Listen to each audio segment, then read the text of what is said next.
Hi guys, आज की इस वीडियो में ब्लड मैरी की सच्ची डरावनी कहानी के बारे में बताने वाले हैं। उससे पहले जो मेरी वीडियो देख रहा है और मेरे चैनल को सब्सक्राइब कर रहा है, उसके माता पिता की उम्र लंबी हो जाए। इंग्लैंड की राजगद्दी साल 1509 से लेकर 1547 तक हेनरी के हाथों में हुआ करती थी। राजा हेनरी की कई पत्नियां और एलिजाबेथ व मैरी नामक दो बेटियां थीं। इनमें से मैरी राजा की पहली पत्नी की बेटी थी। राजा हेनरी को मैरी ज्यादा पसंद नहीं थी, इसलिए वो उसके साथ बुरा व्यवहार करते थे। मैरी महल के नौकरों के साथ महल का काम करती थी। अगर मैरी कुछ कह भी दे तो राजा उसकी कोई बात नहीं मानते थे।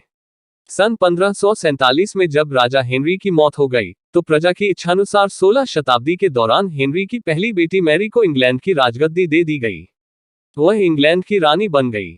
उस समय इंग्लैंड के हालात बहुत अच्छे नहीं थे। इंग्लैंड कैथोलिक और प्रोटेस्टेंट इन दो धर्मों के बीच में बंट गया था।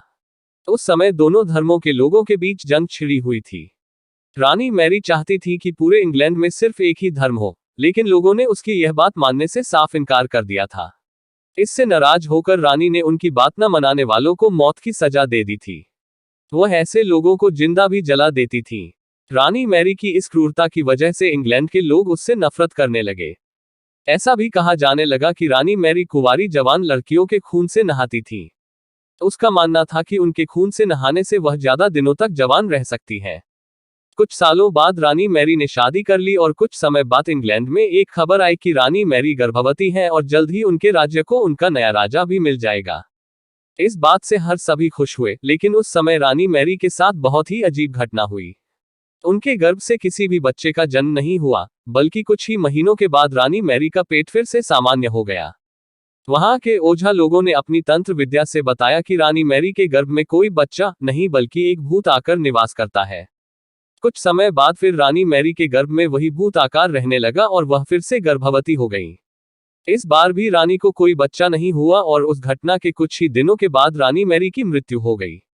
इसके बाद मैरी की छोटी बहन एलिजाबेथ को इंग्लैंड की राजगद्दी पर बैठाया गया और एलिजाबेथ इंग्लैंड की नई रानी बन गई। रानी मैरी की क्रूरता की वजह से इंग्लैंड को लोग उसे एक निर्दयी औरत मानते थे।